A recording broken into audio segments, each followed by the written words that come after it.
Okay, everybody, this is Sheets, and I'm going to be going over the MMA card for, I guess, for tomorrow.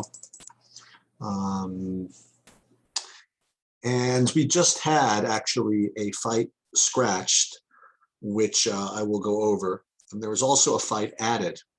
So the fight that was just scratched was Aspen Ladd versus Meichi Chiazon. It was scratched due to Aspen Ladd missing weight. And they did add this Shanna Young versus Stephanie Egger fight. So what we're going to do is we're going to go through it the way we usually do, trying to find fights with good finishing upside and or good wrestling upside. Because again, two ways to get good ceilings in DFS MMA. One is to finish early. Well, there's a couple. One is to finish early. Two is to get a lot of grappling points because DraftKings scoring promotes that.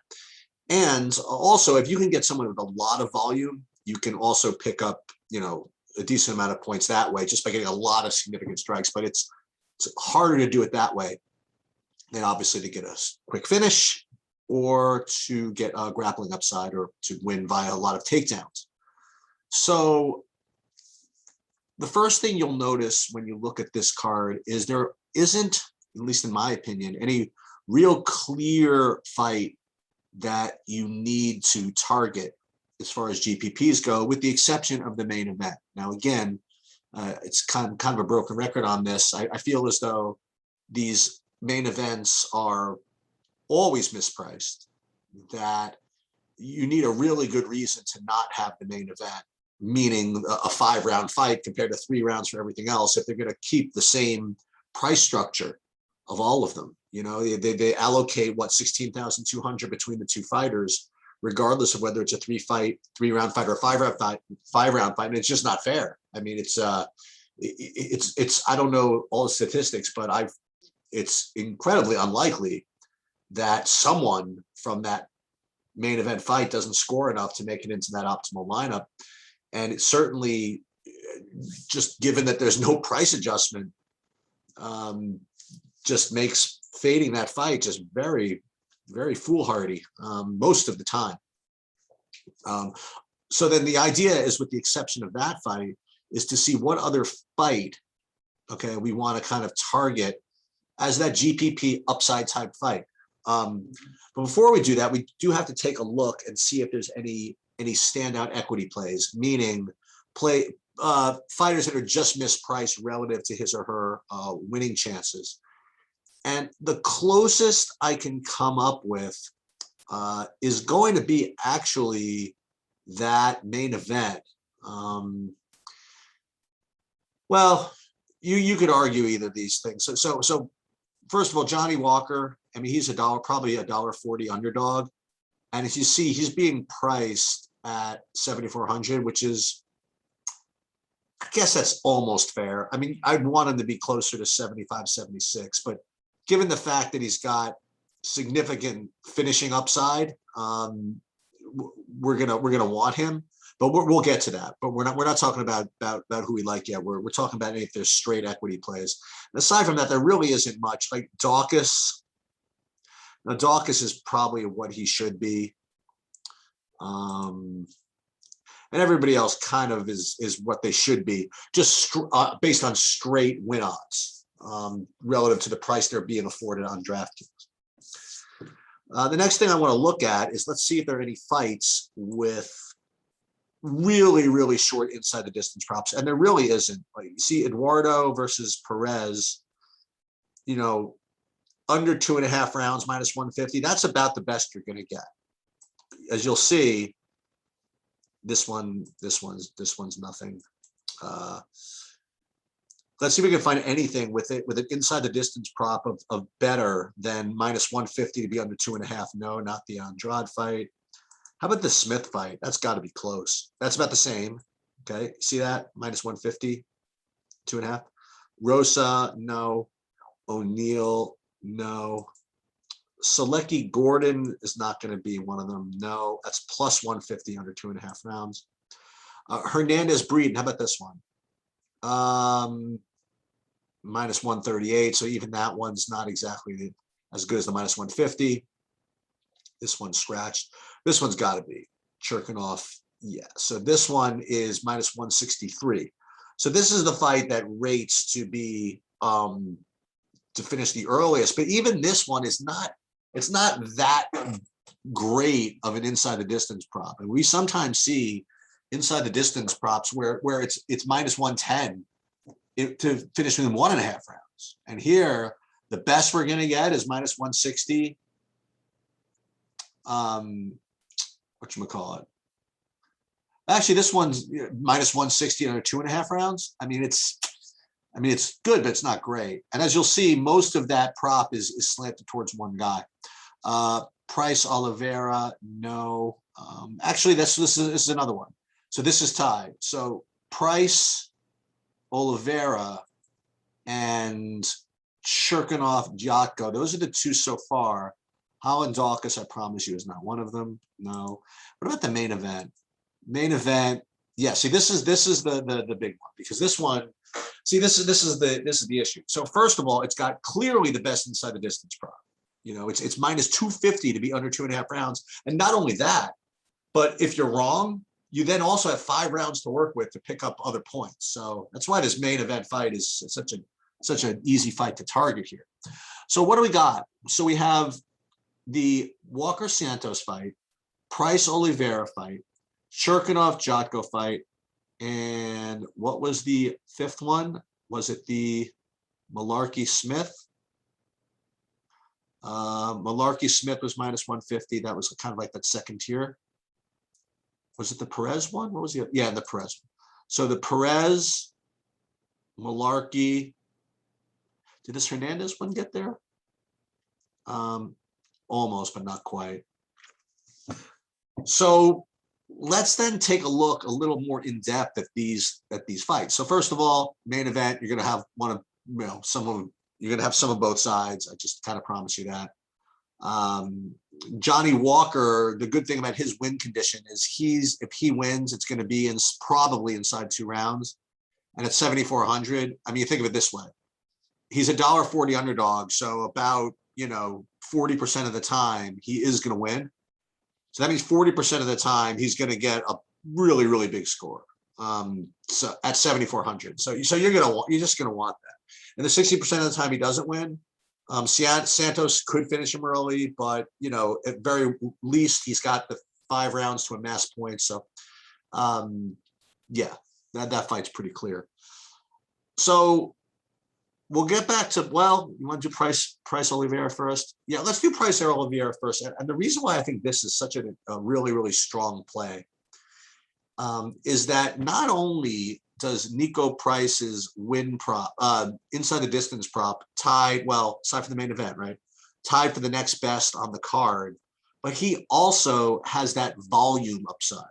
He is he's a high volume striker and really comes after you. So he can get, his win equity both by the finishing upside that the inside the distance prop suggests and the volume, which his style suggests. So that's why Nico Price, I feel, is an extremely strong play on this card. So Shachenko Jotko. This one is, again, it rates to finish early, and the majority of the reason why he wants to finish early is because of Shachenko. The Shachenko, if he wins, it's usually early. If this fight, and this is from what all the research I've done, if this fight goes more than 2 rounds, that's when Jotko becomes kind of the favorite to win. So the thing is that Jotko's win condition is not as suited to the high DraftKings score as Shachenko's win condition. So that's why Shachenko rates is a very, very strong DraftKings play, is because he's like probably like a 140 or 130 favorite or underdog. So about 45% of the time he's going to win. And when he wins, it's really, really good for your lineup. Sometimes, when you win, it's not even that great for your lineups. Here, because of the win condition associated with him, it's a very, very strong play. So Oliveira, going back to this fight, don't like that. Jotko, don't like that as well. So we're already identifying some strong plays based on the inside the distance prop. So Nico Price and Serkinov. And Serkinov, as you'll see, as I said, he's a very, very big underdog. He's, well, not a big underdog, but big enough. He's 7,600 underdog. And the only issue with him is he's probably going to be pretty popular, as will Nico Price, by the way, I think. But we'll get to that a little bit later. Okay. The other fight that I alluded to was this Alex Hernandez, Mike Breeden fight. So actually, we'll get to that. That's not the next one. We're going kind of down the list. So Perez and Eduardo. This is the fight where one guy is 43 years old off a 3-year layoff. So, I mean, it seems as though Perez, I mean, he's a -220 favorite, and it's a relatively decent inside the distance prop. I mean, he is 9,200, right? Or 9,300. So he's really got to get there. And you think about this, let's say 1.5 rounds, because that's what you really need. Like, unless he really finishes him in that first round, I mean, he just basically is not a good DraftKings play. So you'll see that he's like a, 160. He's like a 140 dog to finish inside even 1.5 rounds. Okay, so not to mention 1 round. So it's not the greatest play in the world, I have to say. Just from win odds and just safety, I guess is all right, but it's not as someone you have to just make concessions to jam in. Next one I kind of went to we talked about was this one, Malarkey Devontae Smith. Now this one's really interesting because it's a decent, not great, but decent inside the distance prop, and the pricing is such that they both are pretty cheap. You have one guy 8,400. The other guy 7,800, Malarkey and Smith. And you get a couple of things. Number one, you have more knockout upside, I think, from Devontae Smith. I mean, he's faster, he's harder hitter. But Malarkey has a little bit more grappling to his resume. So you not only have some possible knockout win conditions with Malarkey, but you also have the grappling upside. So I think that you could play both sides of this fight and be in really good shape. Is it a lock inside the distance prop? No, like it's not $1.10 and wins at 1.5 rounds, but relative to the rest of the field, I mean, it's pretty good. Okay, so I like that. We're gonna get back to this Hossa and O'Neal and these other kind of like borderline fights here, but I mean, as far as inside the distance props go, but let's finish off with this Alex Hernandez fight. So here's kind of a narrative thing. It's $1.38. What was that other one we skipped? The Breeden was next on the list, and was the Perez one the next on the list? No, the Andrade was next on the list, right? Okay. Actually, Andrade was worse. So let's look at this Hernandez fight. So Hernandez is like a billion-to-1 favorite against Mike Breeden, who's a late replacement. So I'll give you a narrative if you're interested in this. 2 bits of narrative that might lend yourself to fade Hernandez. Now, again, remember, for Hernandez to get there, he's really got to finish in the first round, right? He's just not the type of guy, I don't think, that's going to just pile up enough points in 2 or 3 rounds to pay off his $9,400 price tag. So he's really got to finish in the first round. And you'd think that, okay, Breeden's is coming on at short notice, he's going to do his best, and then Hernandez is going to just destroy him. Just 2 bits of narrative. Number one, from what I've heard, these two are actually from the same management company. I heard that Hernandez and Breeden, and I guess it makes sense, right? If Hernandez needed a replacement opponent, their management team might, look to its own people to replace him. So I don't know if you believe in this kind of thing, but you could argue that, I mean, you want to spin a web of nonsense. You could argue, hey, Alex, we're going to get you a replacement fighter, but I mean, just don't kill him. You know what I mean? Just make it look good. I'm not saying that's going to happen, but little teamwork never hurt anybody. Get Breeden a decent check, and this, that, and the other thing. The other thing is that the actual trainer of Mike Breeden, James Krause, he's the best. I think he's the best trainer, and he's got tricks. He knows how to prepare fighters. Now, again, this isn't one, this is very short notice, but I promise you this is that there is a way for him to get prepared and to come up with something. This training team will find it. And if it's for no other reason than to just survive and to just, to make it look good, I think that Krause is going to do a decent enough job getting Breeden prepared. So again, does that mean he's going to win? No, but I do think that it makes the Hernandez play a little more fragile. All right, so let's put it that way. Am I going to play Breeden? I just don't think I'm going to have enough lineups to play Breeden. But I think that fading Hernandez, at least in part, does make some sense. Okay, so those were the inside the distance prop things. Now the next one I'll look at is this Andrade fight. So Andrade versus Pirello, it's the weakest of the inside the distance props. It's barely pick 'em to go under 2.5 rounds, and you're getting Andrade at a very similar price, to some of these other plays that we talked about or we will talk about. So you have Andrade at 9,200. I mean, even though Perez I didn't think was that great, I certainly think it's better than Andrade at 9,200. And even though I thought Hernandez might be a fade at 9,400, it's certainly a lot better than Andrade, I think, at 9,200. So I do feel as though hold on a minute. This is so I do feel as though Andrade is probably the weakest of those plays. I mean, just there's no inside distance prop. He's not a wrestler. He's not, what I mean? He's just not going to do it. But as a matter of fact, you could argue that Pirello might be somewhat live here at 7K. I think that they're better underdogs than him, but I think it's okay. I think Andrade is a very weak play here. That's based on the numbers. So these women fights, Hossa, Correa, and O'Neill, Shachenko.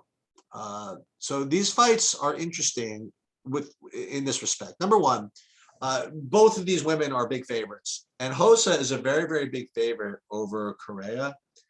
And I have to say that I've watched I always watch a lot of content, and I've seen a lot of takes, and it seems as though a large majority of people want to fade Carol Hossa because she just doesn't finish anybody, right? And unless you're going to finish somebody, it's tough to pay off that big price tag. But stay with me for a second, okay? She's a 5 million to 1 favorite, right? And if you look at her fight logs, you see she's gotten 110, 110, 110, all these fantasy points in these decisions, which honestly is fine. I mean, do you want 125? Sure. But 110 is just fine. And look at it another way. Okay, so she didn't finish anybody, but what if she did? You know what I mean? Like, let's say you're still able to put that volume up there, and instead of getting a decision, you're getting a finish. I mean, now you're breaking the slate pretty much. So I feel as though fading Hossa is a really, really bad idea. Like, I would much rather play her with the safety of the minus 500, right? Plus, you get all that volume. And what if she does finish her? I mean, in the third round, after 3 rounds of beating her up and getting, all kinds of fantasy points anyway. I mean, I don't know. I kind of like this. The one that's a little bit fishy to me, or not fishy, the one that's a little bit tricky to me is O'Neill versus Shachenko. So here's the deal. Casey O'Neill is a 2-to-1 favorite.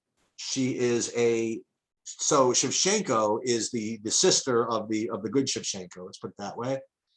And this is what I've heard all week, that Casey O'Neill is going to take her down and pound her and do what she wants. Shevchenko's outclassed, and once O'Neill takes her to the ground, it's all over, and she could do what she wants, and she's gonna win and all that stuff. I'm not saying that that's not going to happen, and I think it's probably very likely to happen. But I will say this, is that if this is all true, why is she only a 2-to-1 favorite? That's my rhetorical question. If Shevchenko is so bad and O'Neill is such the new great thing, and Shachenko can't stop takedowns ever. And O'Neal is just going to take her down. So we have a style edge, we have a class edge, we have all this going for us. Why is it only a 2-1 favorite? So to me, the whole thing smells fishy. So am I good enough to understand why this is? No. But I will say this, that O'Neal is probably going to come in really, really high owned. And I am going to probably have less. And as a matter of fact, just for fun, I'm going to have a couple of Shevchenkos. It's just the whole line and all of it doesn't make sense to me. So just to be a pain in the neck, I'm going to have some Shevchenkos. I mean, I feel much better with this Hossa play than with the O'Neal play. Now, again, O'Neal, she could take her down and, do that thing and grapple her to death and 120 points. And those lineups that don't have her are screwed. Okay. But I'll have some of her, but I just don't think it's that easy. How about that? Selecki Gordon. I try to get this in. I just couldn't quite do it. At one point during the week, I was set on the fact that I was going to take Selecki. I thought it was a good low-owned play, and then I heard some good takes about Gordon and back and forth, and I said, I'm just fading. All right, there's just not that much going for it. Both of them are kind of good grapplers, just both good enough to keep the other one from dominating the grappling game. I guess that's the best I could describe it. So I feel as though it's one of those, it's kind of like a decent pitcher against a decent hitting team in baseball, for DFS. Each of the pitchers is good enough to keep me from stacking the other team, but the hitting is just good enough to keep me from playing the pitchers. Lad Chase on is canceled. Serkinov Jocko, we talked about. We want Serkinov, if anything, no Jocko. Price, we talked about. We like that play. Kevin Holland versus Kyle Dawkis to close. There's one more. Sorry. Kevin Holland and Kyle Dawkis. So Kyle Dawkis is, I don't know if he's going to be as popular as I think he's going to be. So Kyle Dawkis benefits from a very, very strong narrative, but he also have kind of a popularity narrative going against him. I'll get there in a second. So Kyle Dawkis is facing Kevin Holland, who has basically not been able to stop takedowns in the last 2 or 3 fights. And so the narrative out there is Kevin Holland's takedown defense is very, very poor. People could take him down whenever they want. And Kyle Dawkis is going to do that. And Kyle Dawkis, thus, as a 7,500 fighter, is a very, very strong underdog. Also, you have the idea that Kevin Holland is he's a name also. He was, everybody likes to, I don't want to say likes to play him, but they like to play fights with him in it because he trash talks, he does whatever. So I think that, yes, I think that Dawkis, I think he does have a good win condition for him. But I will say this, that Kevin Holland has fought much better fighters than Dawkis. All right. Holland, he got taken down a zillion times by Brunson, who's he fought in main events, and Vittori, like a main event type fighter. And Holland is a black belt himself, and I just don't know if Dawkis is such an easy play as people will have you believe at underdog. I'll probably have some of him, but don't get too excited about just going ahead and playing against Kevin Holland because he's been taken down in other fights. Okay. Nobody died and left Kyle Dawkis, the Bruno Sammartino of 2021. Okay. And nobody said that he was this incredible wrestling expert. So if Dawkins becomes like that popular underdog, Holland might become some good leverage, actually. Problem is he doesn't have that great win condition. Like I don't think he's going to knock him out in the first round. He could knock him out in the second round, which would probably work given his price. But I have to take one more ownership look. But if Dawkins becomes too popular, I do think Holland becomes somewhat a leverage play. So again, Dawkis is fine. I don't think you have to play him. I think Holland is fine. I don't think you have to. I don't think you have to target this fight at all. But I think actually the most likely result is that it's kind of a 3-round, 3-round yawner with nobody making the optimal. I think that's the most likely result, if you want to know the truth, and Holland getting some decision. That would be my guess. But my guess is not too relevant. I think that we kind of covered all of it, right? No, we didn't cover the Shanna Young Stephanie Egger fight. So I will say this: two things. Number one, Stephanie Egger, from what I heard, is the grappler of this matchup. So if you're going to play someone, you would want to play Stephanie Egger because, again, the way the DraftKings scoring works. And the other thing I would say is that this fight just got added to DraftKings salaries Thursday night. So I am of the belief that because of that, this fight is just going to be less analyzed and it's just going to be lower owned in general. So I feel as though, I think if you play Egger, for example, I think Egger is a better play than someone from that Selecki-Gordon fight, right? Because the Selecki-Gordon fight's been analyzed to death. And people are probably going to, if they're going to play that range, they're probably going to play one of those guys instead of young Egger, because no one's really done any work on this one. So for me, I think that's probably a decent low-owned shot, is to play Egger. So to summarize, again, I want to just reiterate the fights that I think you should probably look at targeting. Smith Malarkey, I think, is a good fight to target. The main event, Walker Santos, is a good fight to target.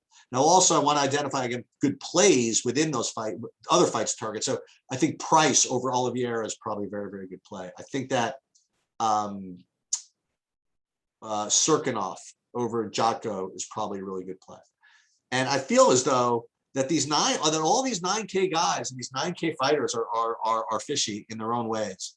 So I don't know if I can do it yet, but maybe this is, and it never seems to work, maybe this is the week where you build a lineup with nobody over 9K and make it happen for you.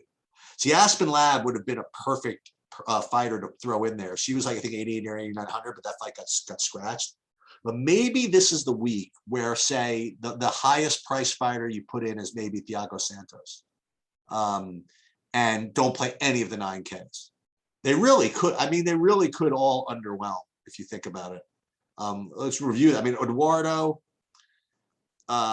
against Perez. This again is just a poor inside the distance prop. It's not poor. It's actually one of the better ones, but only 2-1. I guess this is probably the safest. I don't know. I guess Perez would be the best of those, but then all these others are really ill. I think the Andrade play is terrible. I think the Rosa play, again, I like it better, but again, you can make the case that you don't need it, but I like it. O'Neal, again, we talked about, just overall fishiness maybe of that play. Hernandez, again, I gave you a pretty decent narrative, I think, about why that's not the greatest 9K play in the world. So I think you could get away with builds with no 9Ks. It's definitely going to be a difficult card. But even with the removal of the fight, leaving you at 12, I still feel that even only on a 12 fight card, that the winner is going to have a unique lineup.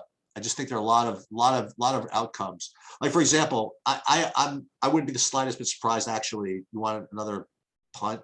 Like if Pirello wins. Like if you play, for example, a lineup with, say, Pirello and Shachenko, I mean, God forbid that comes in. I mean, you're in tremendous shape. But then again, I mean, you got to get the rest of it right also. All right, that's pretty much all I have. A really, really tough card, really fun card, and good luck.